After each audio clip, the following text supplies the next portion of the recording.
Now, I was fortunate at this place. It was called Grand Prairie College. I had 7 professors, 7, which is really good, who really loved to teach. And so I also learned a lot in the formal sense. But while I was doing that, I was also negotiating, well, how much partying do you actually do? Because 0 isn't the right amount.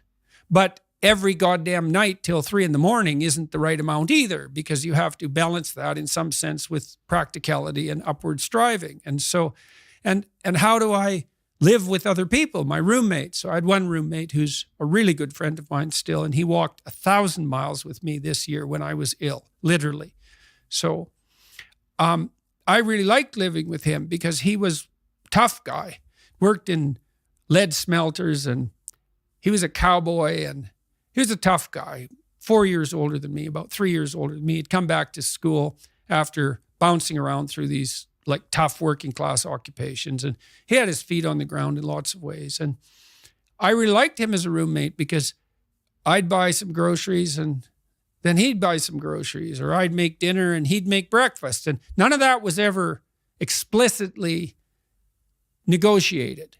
He was just very aware of this reciprocal altruism, technically. He was very good at, we were both good at tracking our mutual obligations and fulfilling them. So we had a very peaceful relationship. I lived with him for a year and then a little bit at different times and in different places.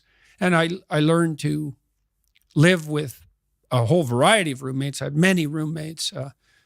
We had a kind of a frat house in the first college I went to, and I think anywhere from 6 to 20 people lived there, depending on the week. It was ridiculous. It was way too much fun, and that was also a problem. But when I look back on that time in my life, I certainly can't reduce the educational experience to virtual classes and virtual tests. That's 10% of it, and we don't know how to replicate those environments that are so formative, especially in their everydayness, because you live with your roommates.